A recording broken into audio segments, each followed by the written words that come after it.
ವಾರದಲ್ಲಿ ಏನೇನು ಮಾಡ್ಕೊಂಡು ಬಂದಿದ್ದಾರೆ, ಏನೇನು ಟಾಸ್ಕ್ಗಳನ್ನು ಆಡ್ಕೊಂಡು ಬಂದಿದ್ದಾರೆ, ಏನೇನು ಆ್ಯಕ್ಟಿವಿಟೀಸ್ ಇದೆ, ಯಾರ್ಯಾರ ವ್ಯಕ್ತಿತ್ವ ಯಾವ ಥರ ಇದೆ ಅನ್ನುವಂಥದ್ದನ್ನು ಪರಾಮರ್ಶೆ ಮಾಡಲಿಕ್ಕೆ ಹಾಗೂ ಕ್ಲಾಸನ್ನು ತೆಗೆದುಕೊಳ್ಳಿಕ್ಕೆ ಸ್ಯಾಟರ್ಡೆ ಹಾಗೂ ಸಂಡೇ ಕಿಚ್ಚ ಸುದೀಪ್ ಅವರು ಬರಲಿದ್ದಾರೆ.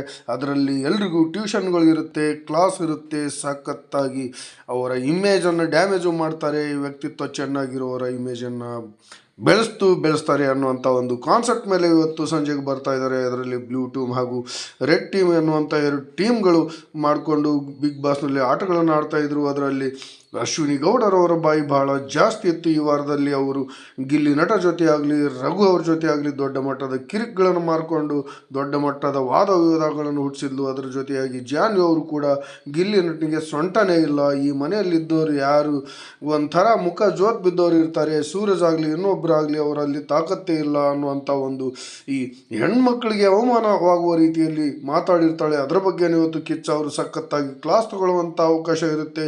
ಮುಖ್ಯವಾಗಿ ಅಶ್ವಿನಿ ಗೌಡರವರಿಗೆ ಬಹಳಷ್ಟು ಕ್ಲಾಸ್ ತಗೊಳ್ಳುವಂಥ ಎಲ್ಲ ಸಾಧ್ಯತೆ ಇದೆ. ಅವರು ಮ್ಯೂಟೆಂಟ್ ರಘು ಅವರ ಜೊತೆ ಒಂದು ಮನೆಯಲ್ಲಿ ಕಸ ಗುಡಿಸುವ ಅಥವಾ ಮನೆಯಲ್ಲಿ ಯಾವುದೇ ರೀತಿಯ ಕೆಲಸ ಮಾಡುವಾಗ ಕ್ಯಾಪ್ಟನ್ ಆಗಿದ್ದಂಥ ಮ್ಯೂಟೆಂಟ್ ರಘು ಅವರು ಅಶ್ವಿನಿ ಗೌಡ ಅವರು ಕಾಣದಿದ್ದಾಗ ಅವ್ರನ್ನ ಹುಡ್ಕೊಂಡು ಬರ್ತಾರೆ. ಎಲ್ಲಿದ್ದಾರೆ ಅಶ್ವಿನಿರವರು ಅನ್ನುವಂಥ ಮಾತನ್ನು ಕೇಳ್ಕೊಂಡು ಬಂದಾಗ ಅವರು ಆರಾಮಿಲ್ಲ, ನಡು ನೋಯ್ತಾ ಇದೆ, ಸೊಂಟ ನೋಯ್ತಾ ಇದೆ ಅನ್ನುವಂಥ ಕಾರಣಗಳನ್ನು ಕೊಟ್ಟು ಸೋಫಾದ ಮೇಲೆ ಆರಾಮಾಗಿ ಮಲ್ಕೊಂಡ್ಬಿಟ್ಟಿರ್ತಾರೆ.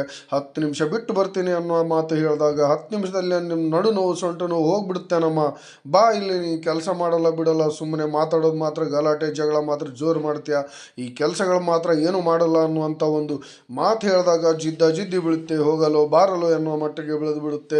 ಹೋಗಲೇ ಬಾರಲೆ ಅನ್ನುವಂಥ ವಾದ ವಿವಾದಗಳು ಹುಟ್ಕೊಂಡ್ಬಿಡುತ್ತೆ. ಈ ಕ್ಯಾಪ್ಟನ್ ಆಗಿದ್ದಂಥ ರಘು ಅವರಿಗೆ ಯಾವುದೇ ರೀತಿಯಿಂದ ಮಾನ ಮರ್ಯಾದೆ ಕೊಡಲ್ಲ.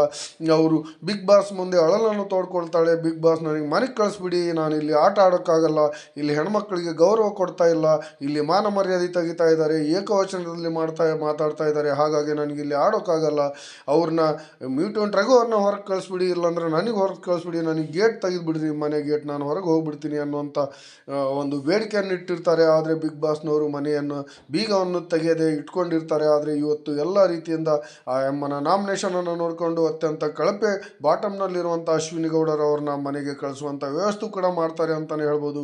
ಅದರ ಮುಖ್ಯವಾಗಿ ಅದಕ್ಕೂ ಮುಂಚೆನೇ ಅಶ್ವಿನಿ ಗೌಡರವ್ರನ್ನ ಸಖತ್ತಾಗಿ ತೊಳೆದು ಬಟ್ಟೆ ಒಣಗಾಕ್ತಾರೆ ಅಂತಲೇ ಹೇಳ್ಬೋದು. ಯಾರು ಎಲಿಮಿನೇಟ್ ಆಗ್ತಾರೆ, ಯಾರು ಏನಾಗ್ತಾರೆ ಅನ್ನೋದಂತ ಹೇಳೋಕ್ಕೆ ಆಗ್ತಿಲ್ಲ. ಯಾಕಂದರೆ ಕಳೆದ ವಾರದಲ್ಲಿ ಟಾಪ್ 2 ಸ್ಪರ್ಧಿ ಈ ಸುಧೀರ್ ಅವ್ರನ್ನ ಎಲಿಮಿನೇಟ್ ಮಾಡಿ ಕಳಿಸಲಾಗಿದೆ. ಹಾಗಾಗಿ ಇಲ್ಲಿ ಈ ವಾರದಲ್ಲಿ ಯಾರು ಟಾಪ್ ಇರ್ತಾರೆ, ಯಾರು ಬಾಟಮ್ ಇರ್ತಾರೆ ಅನ್ನುವಂಥದ್ದು ಮುಖ್ಯ ಅಲ್ಲ, ಇಲ್ಲಿ ವ್ಯಕ್ತಿತ್ವ ಮುಖ್ಯ.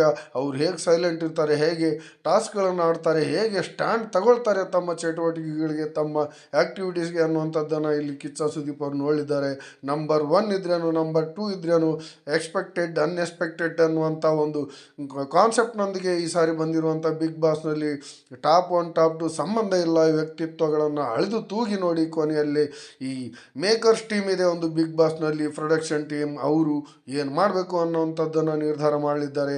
ಜನರ ಓಟ್ಗಿಂತ ಮುಖ್ಯ ಮೇಕರ್ಸ್ನ ಫೈನಲ್ ಡಿಸಿಷನ್ ಅಂತಲೇ ಇಲ್ಲಿ ಕಾಣ್ತಾ ಇದೆ. ಯಾಕಂದರೆ ಕಳೆದ ಬಾರಿ ಇವರು ಸುಧೀರ್ ಅವ್ರನ್ನ ಆ ರೀತಿಯಾಗಿ ಇವರು ಮೇಕರ್ಸ್ ತಂಡದವರು ಕಳಿಸಿದ್ರು ಅಂತಲೇ ಹೇಳ್ಬೋದು. ಆ ರೀತಿಯಾಗಿ ನೋಡ್ತಾ ಹೋದರೆ ಈ ವಾರದಲ್ಲಿ ಅಶ್ವಿನಿ ಗೌಡರವರ ಕಳಪೆ ಫಾರ್ಮ್ ನೋಡಿದ್ರೆ, ಅವರ ವ್ಯಕ್ತಿತ್ವದ ಒಂದು ಕಪ್ಪು ಮಚ್ಚೆ ನೋಡಿದ್ರೆ ಅವರು ಈ ವಾರ ಎಲಿಮಿನೇಟ್ ಆಗಿ ಮನೆಗೆ ಹೋಗೋದ್ರಲ್ಲಿ ಯಾವುದೇ ಸಂದೇಹ ಇಲ್ಲ ಅಂತ ಹೇಳ್ತಾ ಇದ್ದೀವಿ. ಇದ್ರ ಜೊತೆಯಾಗಿ ಜಾನ್ವಿ ಅವರಿಗೂ ಕೂಡ ಸಖತ್ತಾಗಿ ಕ್ಲಾಸ್ ಇರುತ್ತೆ.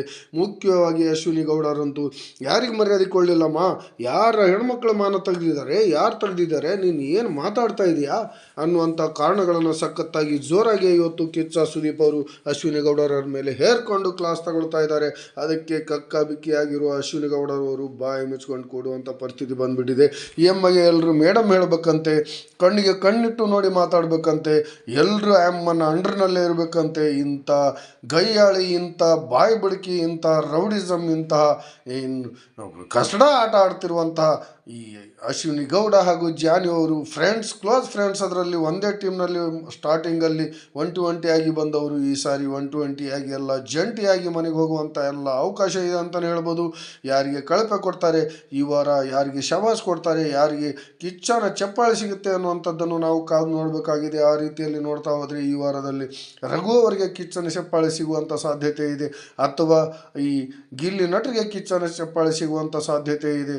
ಅವರ ಈ ವಾರದ ಫಾರ್ಮ್ ಚೆನ್ನಾಗಿದೆ. ಜೊತೆಯಲ್ಲಿ ರಕ್ಷಿತಾ ಶೆಟ್ಟಿ ಅವ್ರಿಗೂ ಕೂಡ 3ನೇ ಸ್ಥಾನದಲ್ಲಿ ಈ ಕಿಚ್ಚನ ಚಪ್ಪಾಳೆಯ ಫೈಟ್ನಲ್ಲಿದ್ದಾರೆ ಅಂತಲೇ ಹೇಳ್ಬೋದು. ಮುಖ್ಯವಾಗಿ ಕಿಚ್ಚನ ಚಪ್ಪಾಳೆ ಮ್ಯೂಟೆಂಟ್ ರಘು ಅವರಿಗೆ ಸಿಗೋ ಚಾನ್ಸ್ ಇದೆ. ಅವರು 2 ಬಾರಿ ಈ ಕ್ಯಾಪ್ಟನ್ ಆಗಿದ್ದಾರೆ, 1 ಬಾರಿ ಪ್ರಿನ್ಸಿಪಾಲ್ ಆಗಿದ್ದಾರೆ. ಹಾಗಾಗಿ ಉತ್ತಮ ಅವರಿಗೆ ಪಡೆಯುವ ಸಾಧ್ಯತೆ ಇದೆ. ಅಶ್ವಿನಿ ಗೌಡ ಮನೆಗೆ ಹೋಗುವ ಸಾಧ್ಯತೆ ಇದೆ. ಅವ್ರನ್ನ ಕ್ಯಾಕರ್ಸ್ ಉಗಿದು ಕಳಿಸ್ತಾರೆ.